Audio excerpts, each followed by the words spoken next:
I'm Richard Tellison. I'm the president of the Phoenix Philanthropy Group, and we do a regular series of webinars, electronic newsletters, and articles that are published in various magazines, but also available to you on our website or YouTube page. So have a look at the topics that we've covered in the past and we'll be covering in the future, including today's.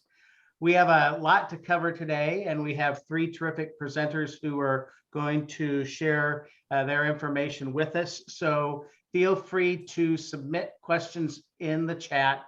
We will probably wait to answer the questions, address and answer the questions at the end. So, but go ahead and submit at any time. And if it's super urgent, feel free to alert us, and Amy and I will be monitoring the chat.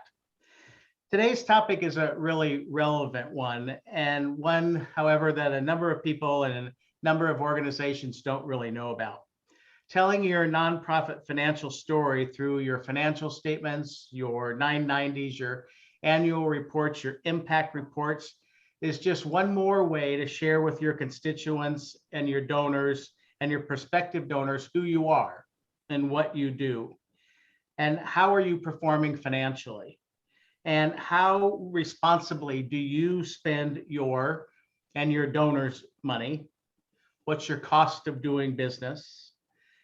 What's the importance of revenue generation and diversification? And how are you building a strong, viable, and sustainable organization for the future? Today, we have three experts with us who will share their insights on financial storytelling. Brenda Ann Blunt, who is a partner at Eide Bailly, Madeline Moran, who is an audit manager at Eide Bailly, and Dan Tritch, who is the Arizona market leader with Your Part-Time Controller.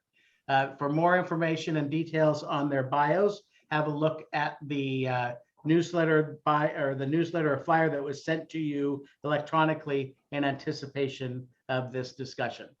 And I'll turn it now to Brenda, who's going to guide our conversation. Richard, on behalf of the crew, thank you so much for inviting us to address your audience. We're very passionate about this topic. I am Brenda Blunt. I'm a tax partner with Eide Bailly. My primary focus day in and day out is to provide tax advice to tax exempt organizations. And a large part of what I do is business consulting around that, how to keep your tax exempt status, and a big part of my time is how to represent your organization well in your IRS Form 990. It's a public document. A lot of people go to look at it before they make a decision whether to engage with your organization. So really passionate about that. And our topic today is around telling your story. So I'm going to share with you my favorite or more impactful kind of fairy tale, if you will. And that's the Hobbit series, The Lord of the Rings. We've got all the elements there. We've got monsters, we've got good fighting evil, and we have the struggle of the weak really overcoming the powerful, or at least the hero appears to be the weak one, overcoming the villain who appears to be the powerful one. And I think that mirrors a lot of things, particularly in the not-for-profit area. So we're generally standing up for and fighting for people or ideas that need a voice. So that's my favorite. I'll kick it over to Madeline. Thanks, Brenda. My name's Madeline Moran. I'm an audit manager here in our Phoenix office. I spent the majority of my time working with not-for-profit organizations and working on audits and reviews and other test services for those kind of organizations. My favorite fairy tale is probably Beauty and the Beast, mostly just because I really wanted that library when I was growing up. Awesome. My name is Dan Tritch. I'm the market leader for Your Part-Time Controller. Most of my background is in nonprofit audit. That is until I came to Your Part-Time Controller, where we do outsourced accounting and financial reporting work specifically for nonprofits. My favorite fairy tale is probably Rapunzel because of its underlying themes of freedom and growth, and also because she is the exact opposite problem that I have. She has too much hair. So I think that's one of that makes it one of my favorite stories. All right. So a little bit more about YPTC, and we'll introduce each of our organizations here. So don't worry, you'll get to know the other two a little bit more as well. As I mentioned, YPTC is a professional services firm specializing in nonprofit financial management. We do everything from accounting day-to-day to reporting to data visualizations. We also work with you on implementing best practices. We have over 1,000 nonprofit clients across the country and 8 physical offices currently. YPTC Anywhere is essentially our national office where we can work remotely with any nonprofit, no matter where they are. And overall, we have nearly 3 decades of nonprofit experience. So lots of experience working particularly with nonprofits. So we're really happy to have you here today. And I'll pass it over to Brenda to talk a little bit about iBailey. So iBailey is a public accounting firm. We've been around for over 100 years. We represent over 3,000 nonprofit organizations across our footprint. We have 350 staff people who are dedicated to the not-for-profit practice. Of course, iBailey serves a number of industries, but we're heavily focused. Not-for-profits is one of our top 5 industries as a firm. So we spend a lot of time and invest a lot of resources in being up to speed on this stuff. We've got over 40 offices in 14 states, all of them west of the Mississippi. We've got 2,500 staff members,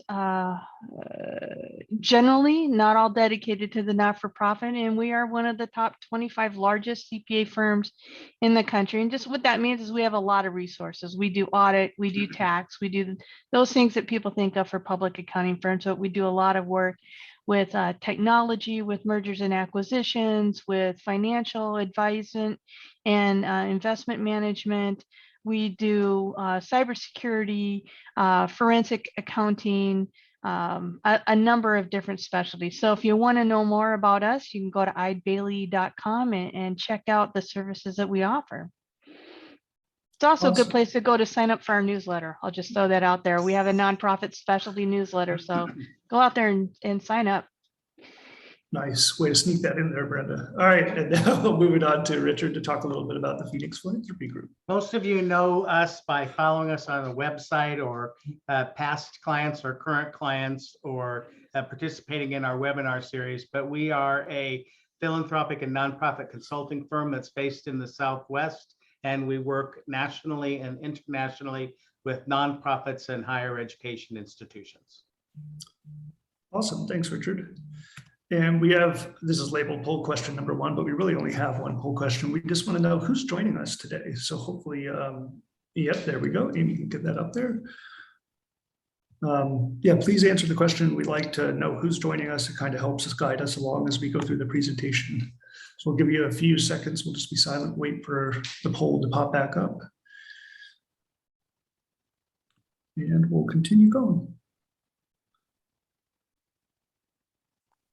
Amy, I don't know if you can share the results, but when you close the poll, if you can share them, that'd be great. Perfect. Awesome. So nonprofit board members, a little bit of each, executive directors, staff members, by far the most, and just a few others that just enjoy attending accounting related webinars. Wow, that's great. Thank you for being here. All right. All right, so let's dive into this. So we're gonna, our learning objectives for today. So we're gonna learn how to define your organization's financial story. So first, in order to do that, we're going to define the elements of a financial story very broadly. And then number 2, the meat of our presentation, we're gonna identify areas in your Form 990, your financial statements, in your annual report, where you can effectively convey your organization's financial story. And number 3, we won't explicitly go through this with each of your organizations. Obviously, there's a lot of people on the line. So as you're going through, please outline your organization's financial story so that you can start, have a takeaway from this presentation and start working on defining your organization's financial story right when we end this presentation. in order to help you with that, I kind of put together this little grid here. These are the little bit of a preview of the financial story elements that we're going to go through. Each fairy tale has each of these elements: a villain, hero, heroine, royalty, and a happy ending. So if you want, you can just kind of jot this down. If you already have the slides, you can take a snip of it if you want, but you can use this as we're going through to kind of outline your organization's financial story. All right, so let's jump in. Prologue, starting your journey, defining the elements of a fairy tale. First, since we're talking about fairy tales, right? Let me go back. We want to state very clearly and explicitly, right? Fairy tales are fiction. We are not in any way suggesting that your financial story would be fiction, right? Fairy tales are short, very compelling stories. And that's what we mean when couching this entire conversation as a fairy tale, right? We want it to be short and compelling for your organization, but we don't want it to be fiction, right? So please keep that in mind. We want it to be impactful, but not fiction. Okay, so basic elements of a fairy tale. We kind of saw these in one of the previous slides here, but most fairy tales have a villain, a hero and a heroine, royalty, and a happy ending. And we're going to go through and define these very generally here so that you guys have an idea before we jump into looking at Form 990's annual reports and financial statements, what each of these elements really looks like from a financial perspective. And yes, there are other elements of fairy tales as well. What I found when researching this was that there really is no consensus about what defines a fairy tale, but all four of these were in each thing that I read. So I think we have a pretty good basis for our conversation. All right, I'm going to pass it over to Madeline. Sorry, I didn't realize that was there. Apologies. To discuss the villain in your financial story. Yes. So as Dan said, pretty much every fairy tale has a villain. It's the character the hero or the heroine opposes, whether it's Gaston from Beauty and the Beast, Ursula and the Little Mermaid, or pick your favorite villain. The villain is what drives the conflict and makes that hero's journey compelling. So in the same way that the villain makes a fairy tale compelling, the villain can make your financial story equally powerful. So when it comes to your financial story, this villain is really just the problem that your organization is attempting to solve. Sometimes you're doing so many good things, it can be difficult to narrow down precisely who that villain is. So if you're having trouble stating clearly and succinctly what the villain in your organization's story is, just look to your mission statement. It's probably going to be the most clear, concise way to narrow down what problem your organization is trying to solve. Awesome. Hero and heroine riding on the white horse. Your organization is the hero or the heroine, right? More specifically, though, your organization's talented staff, your unique approach to a well-known problem being the villain, and also the partnerships you bring to the table, right? Not every nonprofit organization operates in a vacuum. So one of your unique solutions to solving a problem like homelessness or lack of access to the arts, for example, right, can be the partnerships you form with the community as well. So your hero or your heroine is going to be your organization and your talented staff, your unique approach, and your partnerships. Pass it back to Madeline to go over the royalty aspect of our financial story. Yep. So again, almost all fairy tales have a royal element, whether that's king, queen, princess. Today we're talking about a king. I think we all know cash is very much king, especially in the not-for-profit world. Royalty really symbolizes power. And in the nonprofit world, the power to deliver on your mission comes from the organization's ability or inability to manage cash. So think about what message do you want to send about your ability to manage cash? We'll get into some examples and ways to present that in a bit, but just start thinking about what message it is that you want to share. Great. And finally, the last aspect, the happy ending, I'll pass it over to Brenda. Oh yeah, how will you know that you've succeeded? What measurables do you have to measure success in your fight against your villain? By year end, what does a happy ending look like? Is it about having more cash and more reserves? Is it about expanding your programs or making your programs more impactful? Is it about having bigger reserves, bigger endowments, or is it about how you manage those assets that you do have? I think for long term, it's about your programs. In order though to have some strong programs, you have to have resources, you have to have infrastructure.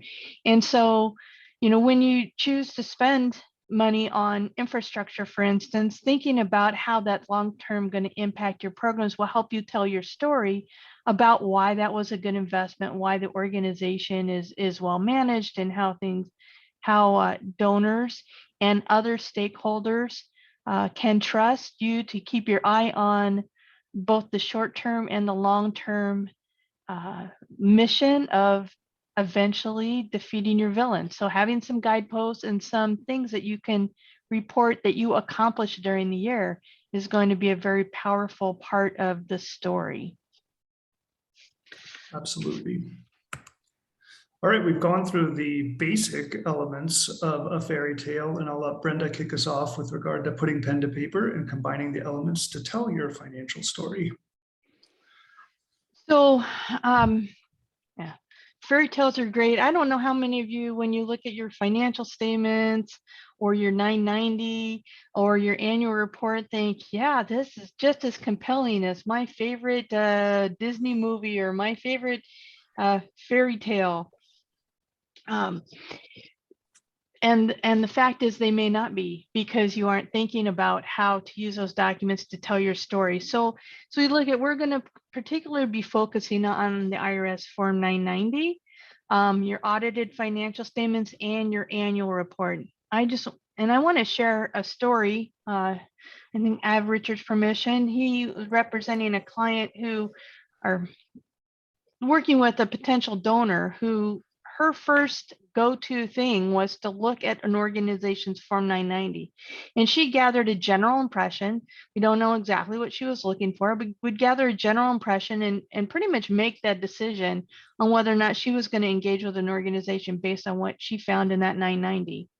I know in my experience, I've taken over a lot of returns from other preparers who weren't as passionate about the story, I suppose, as I think we are, or as I think organizations should be.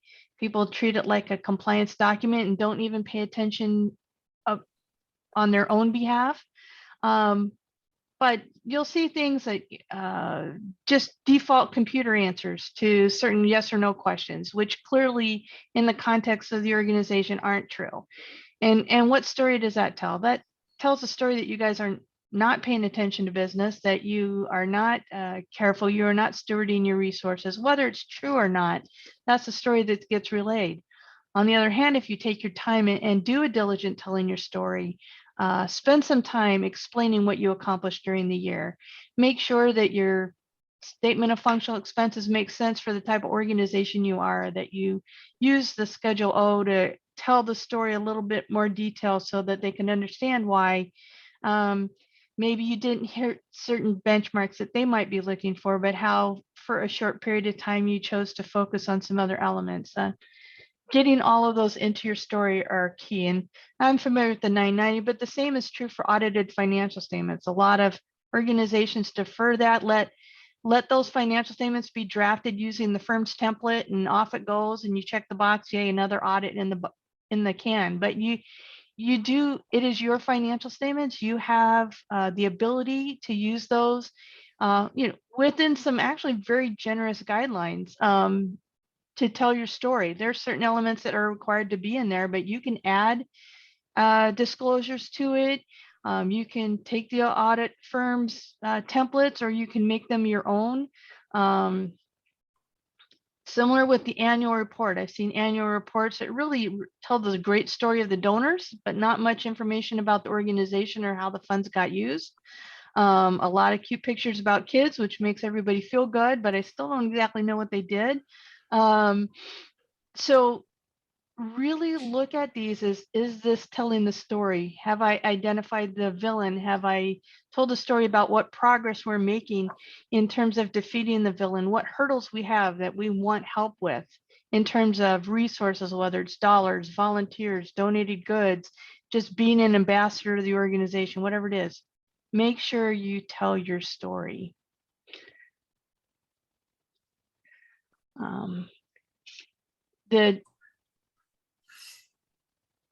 We are going to be introducing the villain is key to helping your public understand. And that shows up in a number of places. The Form 990 parts 1 and parts 3. Part 1 is where you put your mission statement or your most important activity. Part 3 is where you talk about your program accomplishments. Tax people are trained professionally to less is more. When we fill out a individual return, a corporate return, a partnership return, we provide the bare minimum amount of disclosures required to comply and not raise any red flags. That is not the approach that should be taken with the Form 990. Here you need to spend some time telling your story. So you have a choice. On part 1, you have a choice to either describe the organization's mission, which is the mission statement that is adopted by the governing body of your organization, or your most significant activity. On part 3, you're required to put in your mission statement. You can put your mission statement in both places, but you're not using your real estate very wisely. If you put your most significant activity on part 1 and your mission statement on part 3, then you've had a chance to expand your story a little bit within the real estate of the 990 that you have. But you'll note here that it's very clear, it's consistent in this particular example. Their goal is to end systemic deprivation, poverty, and hunger in rural Uganda. You get that in both places, although it does tweak it a little bit to put a little bit more flavor as told through the mission statement. So take a look at that, not as a minimum compliance, but as your story. And then on part 3, you're supposed to say what your top 3 programs actually accomplished during the year. And the IRS specifically says, provide some measurable outcomes. And very frequently, I see a 990 that says, we served orphans. Done. Like, okay, if this is 1120, that would be a good answer. If this is a corporate return, that's a great answer. We got our compliance thing off the table and we're moving on. But it doesn't tell the story of what the social return on investment is if I donate to your organization. On this part 3, there's also some numbers involved. What are your expenses? So if I look at this and I see, oh, they served 43,000 people. I see the expenses you did. I can do the math. Well, what's the cost per person? Does that make sense? Is that a good investment? And knowing you served them means, well, I handed them a sandwich, or did I do more? And here we know that they provide hygiene and sanitation, that there's a farm that they're operating to grow the food. By growing their own food, it helps stretch my donation a little bit more. So this is really a pretty good description of what they actually accomplished with some measurable outcomes in here. So don't shortchange this. This is your PR. This is your PR piece and your reason to justify your tax exempt status and the reason to justify why people should continue to donate money because of the things that you're accomplishing.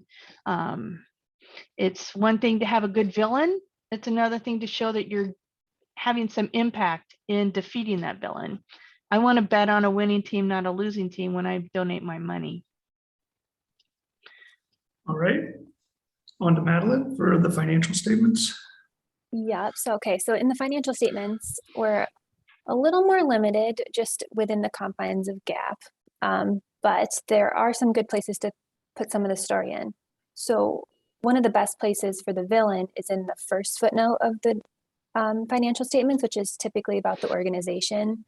You know, we're talking about who you are, what you're doing, what you're really fighting against. And so as we discussed, the mission statement is a good place to look to help define the villain. In this example, this organization is clearly stating who their villain is within the very first sentence of the footnotes, which is this existence of catastrophic and terminal illnesses. So they're telling the readers right off the bat what their purpose is and what they're fighting against. And they're also emphasizing that it's important since it's right there at the beginning of the footnotes. And then for the annual report, Yep, absolutely. So the other place you can emphasize your financial story is in the annual report. And I really liked this particular annual report for a couple reasons. First of all, it just gives you, well, an annual report just gives you more leeway in terms of how to describe the villain, but also the annual report is much more flexible. So in this particular annual report, they talk about at the bottom, the villain is, it says education focused, but it's really a lack of education, right? And that's what this organization really exists to fight, is a lack of access to education. However, the villain can change, right? You're looking here at another villain, COVID-19, and adding an explanation of that particular villain and how it impacted your organization is particularly important, especially in these times where, you know, things are changing so rapidly, right? So use your annual report, be thinking about how you can use your annual report to not only talk about the villains that your organization has traditionally faced, but maybe some new ones as well. Add some context to your financial statements.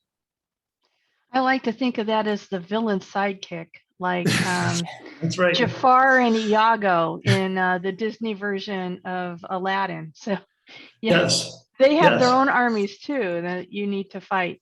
Yep, exactly. Don't be afraid to talk about these extenuating situations. Again, it's going to add much needed context to your for your donors. Again, here we just see them talking about the pandemic and then also how that pandemic impacted their traditional mission of keeping kids in school and giving them access to education. All right, enough about the villain, right? Let's go to the hero or the heroine. How will your organization face the oncoming threat, right? Well, Form 990 in Part 3, Part 6, and Part 7. You have a chance to describe how your organization is going to face that threat. In the financial statements, again, in the footnotes, you will have that opportunity. And again, in the annual report, you can describe the unique ways the organization is going to attack the villain, and as well as any partnerships that you can bring into the mix, or the talent, or outline the talented staff you brought on that year. All right, we'll jump back to Brenda to talk about the Form 990 and how you can outline your hero. So we're going to, really hit some of the same parts again. After you've identified who your villain is, it's good to talk about how do you intend to defeat the villain. So, St. Jude's, I think everybody is familiar with that organization, a research hospital. I think we all know that their villain is pediatric illnesses, cancer, and other things. But knowing their story about how they intend to fight that is important, and they do a fabulous job. They talk all day long about their pediatric hospital, how they don't send a bill to the children so that people can afford to take their kids to get the kind of care that they need. They provide housing. They do a lot of very specific things. They talk here in their programs about their bone marrow transplant program. They talk about the research that they're doing and hit on the impacts that they've had. 70,000 clinic visits in their bone marrow program and patient care. 70,000 all in, 4,600 in the bone marrow situation. They talk about the research that they are looking at and all the varieties of work that they're doing there. So you can read that and really get excited. I think they have a good plan. I want to invest, or, that's not really where I want my dollars to go. I want an organization that's going to do, something, approach this issue in some other way. But either way, you're giving example about that. It also, in Part 6, this is a super ugly, super boring schedule, but it tells those donors out there and grantors how the organization is run, what controls you have in place to make sure that the decision makers are making decisions that are in the best interest of defeating the villain, not in the interest of enriching themselves. For instance, who are the decision makers? Is there a body of people who elect the board, who make final decisions about major decisions? And if so, who are those people? Does the board delegate their ability to govern the organization to an executive committee or to a management company? All of those kinds of things are going to be here, and people can make a choice about whether or not they feel like the organization is well governed and well managed, will do well with their money. We also have, specifically, who are these decision makers? Who are the officers and the board members and the key employees and the highly compensated people, the people doing the work? Who are they? So this provides names, titles, number of hours they donate, they work for the organization, whether it's compensated or uncompensated, and how much they get paid for that activity. I am stunned to find out that every executive director on the planet works exactly 40 hours a week. I think that's a lie. I think that many of them work 60, 70, 80 hours a week on average. And actually measuring those hours a week tell the story of how passionate people are. I do think when everybody works exactly 40, it makes it look like people are punching a time clock. They go in, they put in their time, and then they leave when the bell rings. And I don't think that's true most of the time. So that's one area where people are a little underserved in telling their story. I happen to know this executive director whose name I blacked out myself. But yes, it's closer to 100 hours a week for this particular person. They don't stop. Is there any downside to putting the actual number of hours they work, Brenda? At 100 hours a week, I am then concerned about what's my plan for when that person blows up. When they exceed. But it does tell a story about there's some passion there. Mm-hmm. And particularly when you've got people who are fairly highly compensated, it tells a story about why they're worth it. Mm-hmm. The numbers the compensation are numbers that are easily measurable. The IRS picks what shows up on the W-2 for a reason. But I think they missed the story on just saying everybody punches a clock, works their 8-hour day, and go home. Yep, agreed. Okay, so then when we get to the financial statements, a good place to talk about your hero is in that same footnote where we were talking about the villain. Just put that hero right up against the villain right away to start telling the story and really highlight that conflict from the beginning. So in this example, the first paragraph is very similar to the previous example that we looked at for the villain. It introduces the hero towards the end there by mentioning the 2 primary service areas. But then you don't have to stop there. You can really take the opportunity to describe the programs in this first footnote and really add that color to illustrate your hero. It doesn't have to just be your AR policies or your debt issuance cost policies or whatever else needs to go in there for those GAAP requirements. But you do have the opportunity here to be a bit more creative and add that detail in to really highlight your story here. And Madeline, correct me if I'm wrong, but your clients have a lot of, like you said, leeway to write this, right? And really, you guys are really just going to look at this to make sure that it is consistent with the financial statements. Is that correct? As auditors, like they can choose their own verbiage as long as they're not describing a mission that's clearly out of the scope of what they do, right? You guys aren't going to really have too much of a say in how they outline this particular footnote. Yep, that's correct. Yeah, this part especially is very open to edits, I guess. Okay, yeah. I will point out that many of our clients though do rely on our template because they don't invest the time to give some thought. So when you ask what does Eide Bailly do, we have a template, and people rely on it and they don't read it, but we wish they would. We do have some clients who write their own or who take our template and edit it in areas that are important to them. All of those are options, but we still also have a lot of clients who don't take the time to make this their own. Yep. And I noticed when I was in audit that a lot of the reason they didn't was because they didn't know they could. So that's part of the reason for this webinar, is to let you know that this is available to you guys.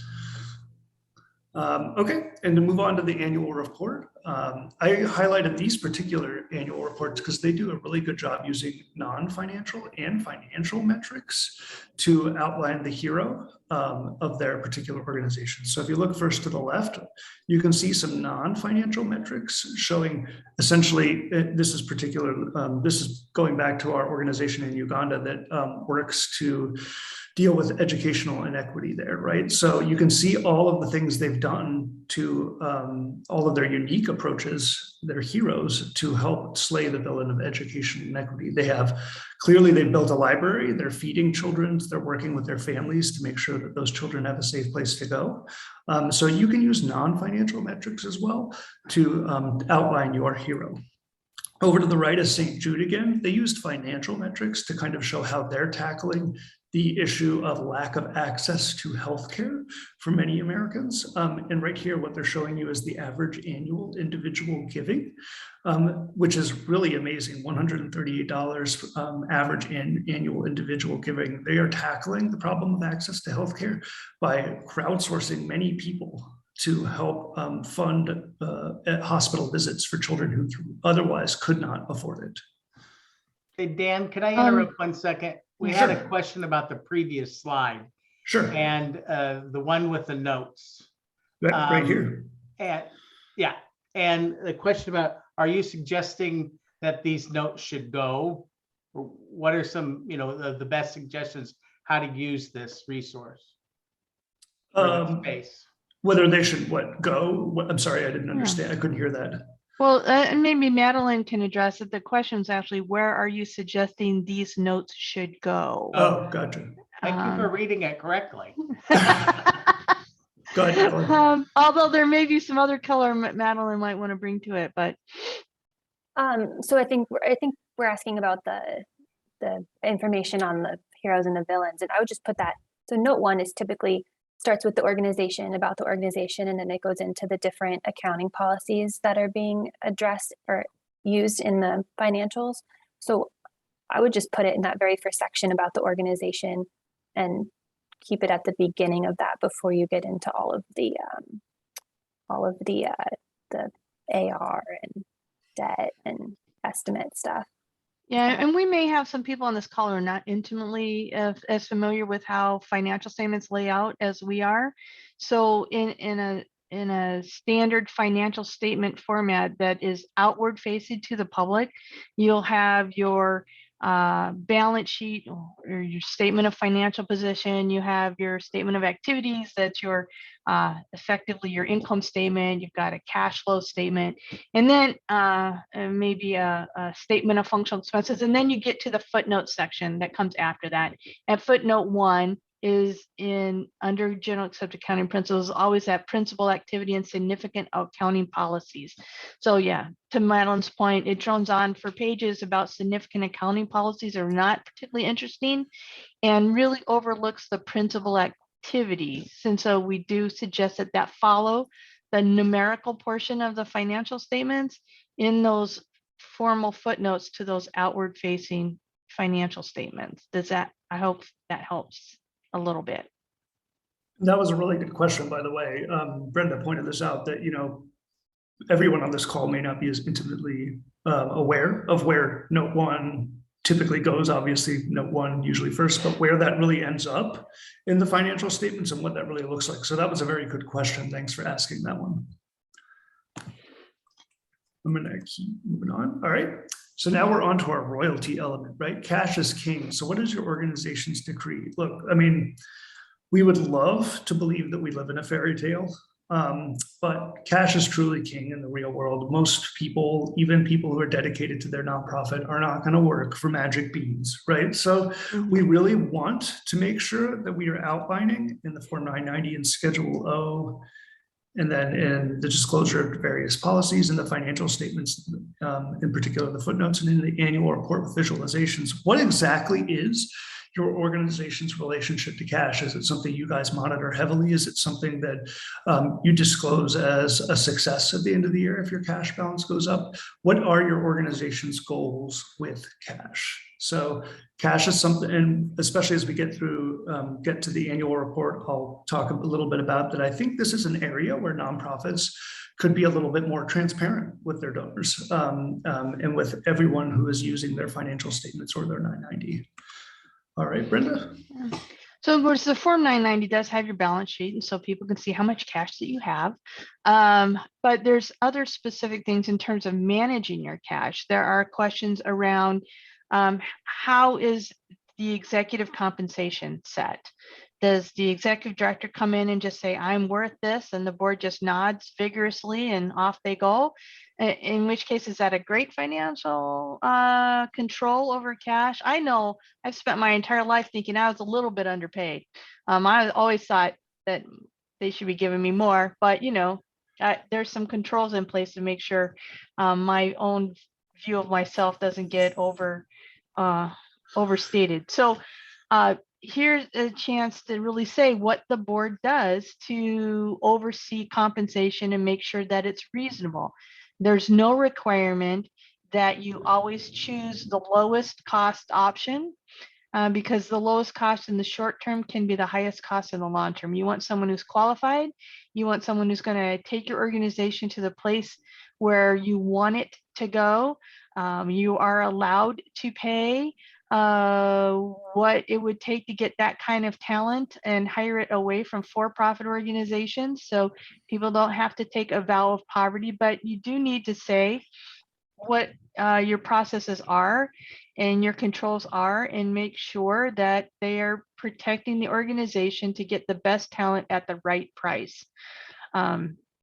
There are questions about what's your conflict of interest policy? How do you make sure that the people on the board aren't enriching themselves and are really focused on the good of the organization and defeating that villain?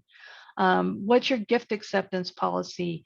Have you had any embezzlement? And if so, what did you do about it to protect the assets of the organization?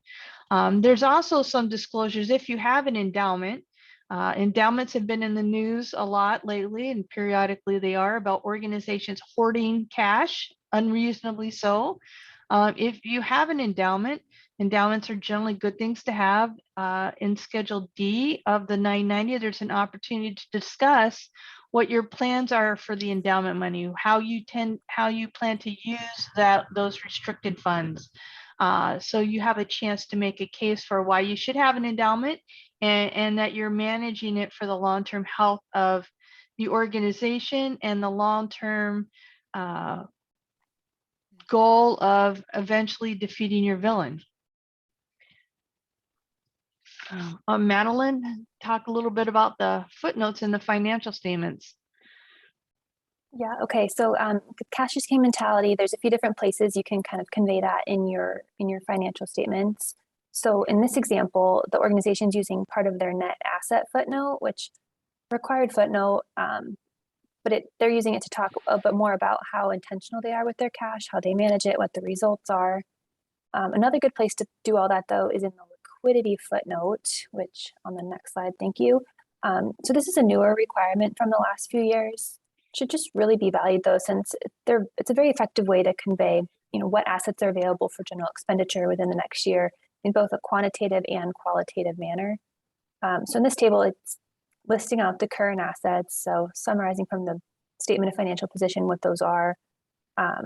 In the narrative section, it talks about like a board designated endowment. It's not available for general expenditure, but could be made available if necessary.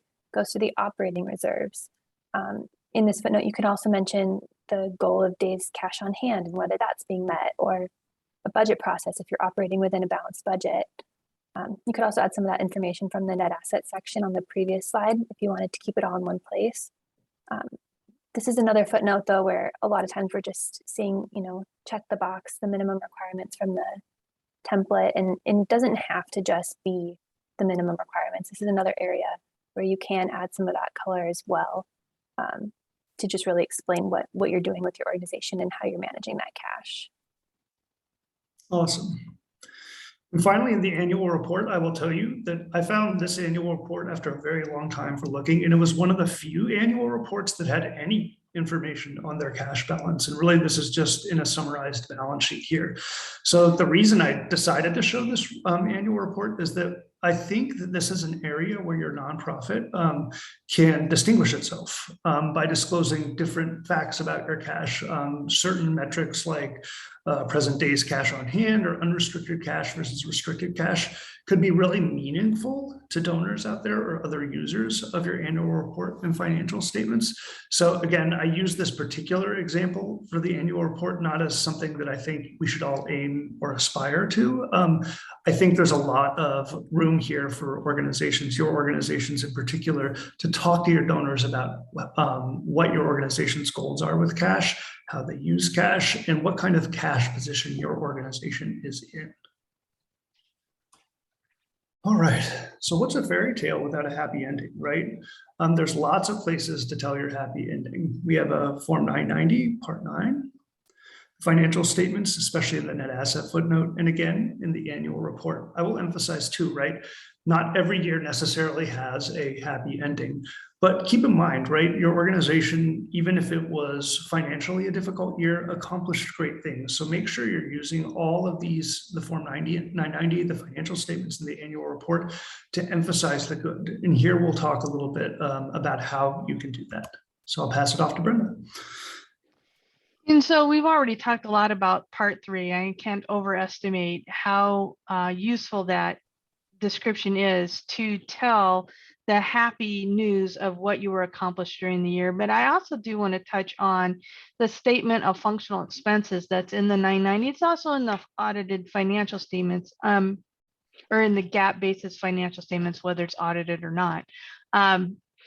This statement of functional expenses is a required disclosure both in the 990 and in the financial statements, and it has long been used as the measure for whether or not the organization is doing well. We take a look and we do math. What percent of total expenses were for program, what was for management in general, and what was for fundraising. And you can see that in this particular example, the amount spent on management in general and fundraising were very small, and the amount spent on program is very large. So this must be a very well run organization that I want to donate to. And I would argue that that does not tell the story. But this is a metrics that is measurable that you can do math on, that is consistently reported by everybody. And so it gets used, I think, simply because organizations don't do a good job of telling their story. I know the last time I bought a car, I spent 0 time trying to figure out how Ford Motor Company allocated their time and investments between research and development, management in general, and program. I spent 0 time on that. I really wanted to know how fast is that car going to go, and how fun is it going to be to drive. I drive a 2010 Ford Mustang. Those were my metrics. And how good was I going to look when I sat in it? That's what I wanted to know. And Ford does a really good job of telling that part of the story. Charities don't do a good job telling what they've accomplished with their money. And so this becomes the default measurement of goodness. The fact of the matter is you can spend a lot of money on program and not have any impact. That's not where I want to invest my money. You can really run on a negligible infrastructure, which is going to lead to disaster down the road and won't allow the organization to grow. And so I make the argument all the time that management in general maybe it should be higher, but I just don't know based on looking at these numbers. Yep. Tell the story in part 3. That's my take on focusing on that happy ending. And the financial statements, Madeline? Yeah, so it can look different for every organization, but in the financial statements, the net asset section, whether that's on the face of the statement of financial position or in the footnote, it's a good place to show how the hero fought the villain and what those net results were. The example on the right shows the summary on the statement of financial position.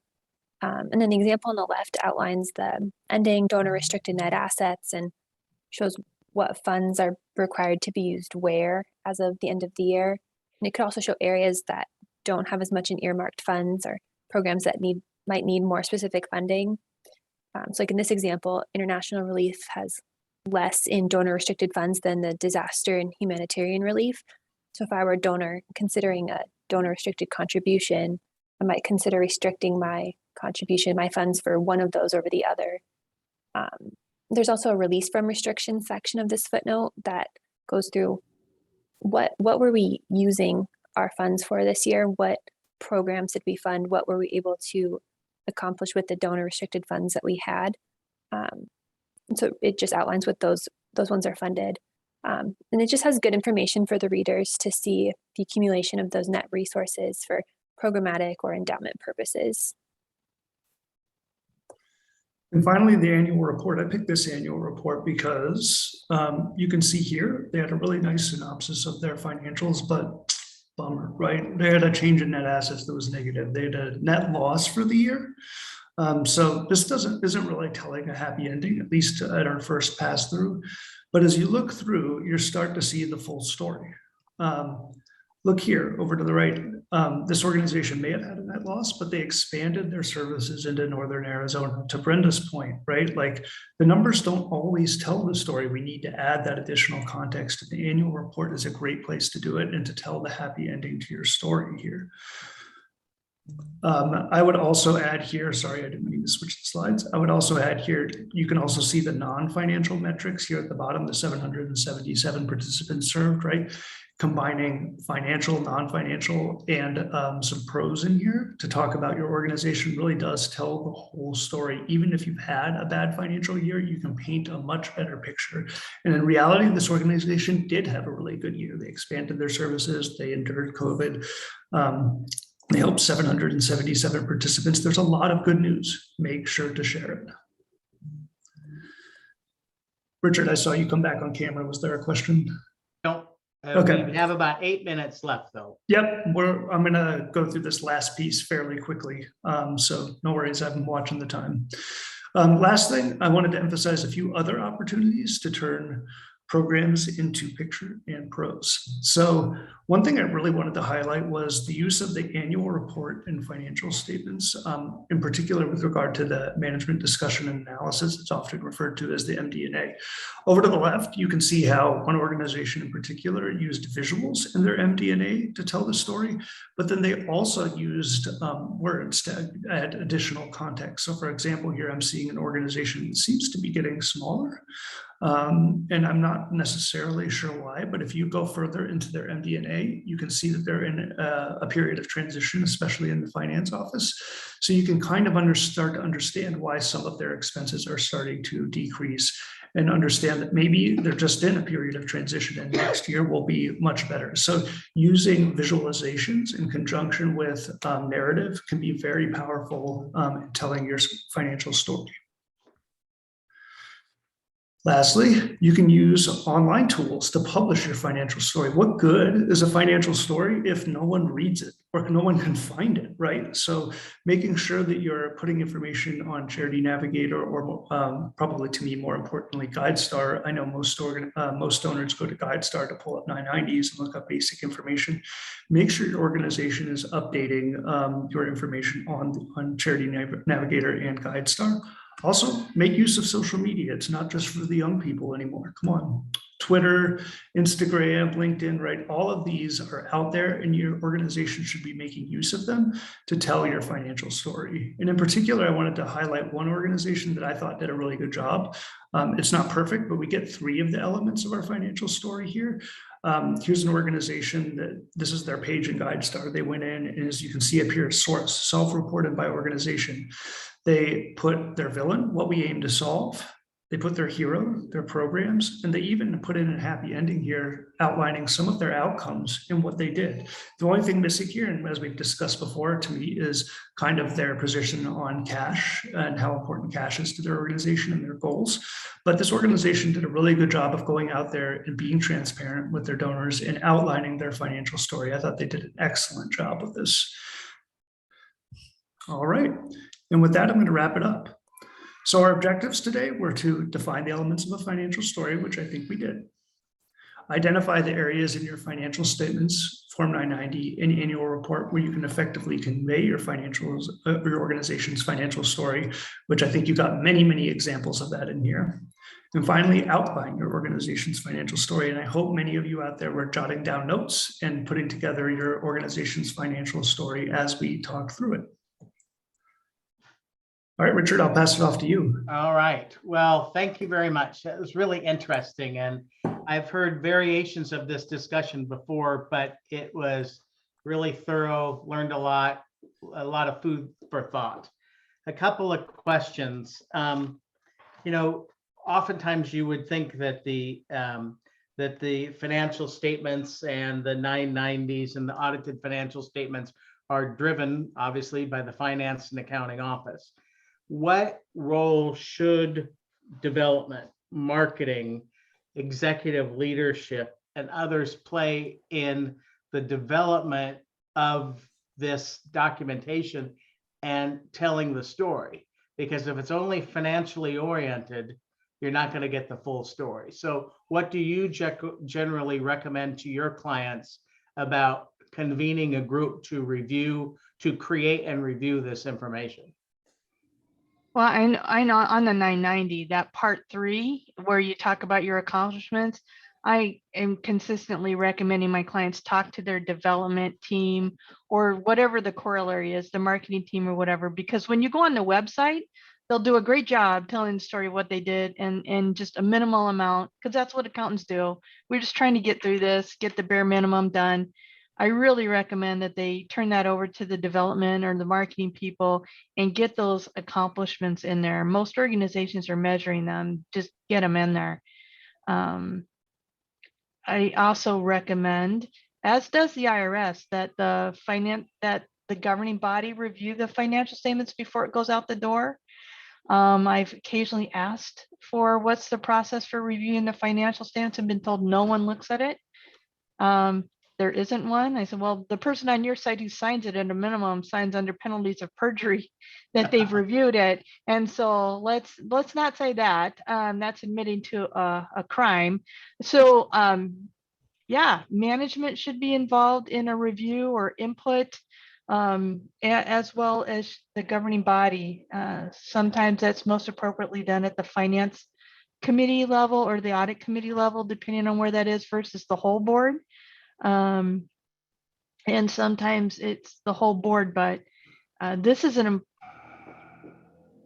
990 is a public document, which we didn't mention before. Your audited financial statements, your annual report goes to whoever it is you want to have it.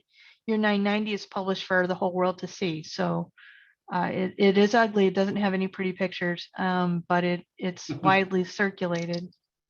I'll just give this general note too, where we often, since we work with so many nonprofit organizations very intimately, where I often see organizations fall flat is they don't create synergies between development, finance, program people, right? And I think you're right to ask that question, Richard. I think it behooves everybody to tell an accurate financial story, to involve development, program people, the finance people, as much as you can, to make sure that story is being told accurately and from every angle. I think it's also worth mentioning, because we touched on the MD&A but didn't really describe what it was, is frequently a supplemental to your audited financial statements where management gets to talk about and provide some additional color to those. Madeline, how many of our clients provide an MD&A with the financial statements? Not many. I think I have one. Maybe. I think I have one. One. I think that's pretty representative of the industry. It's a really missed opportunity to step outside of what can be somewhat restrictive GAAP rules and provide some of that flavor, some of that discussion about the meaning in those financial statements. So, and correct me again if I'm wrong, Madeline, but just like note 1, there's a lot of leeway for what they can say, and you guys will review to make sure it's consistent with the financial statements, but they really do have the opportunity to tell their story in the MD&A, correct? Correct. Yep. We have to make sure it's consistent financially, but other than that, it's really the organization's, it's their discussion and analysis. So it's what they want to share. Yep. Unfortunately, we're going to have to wrap it up.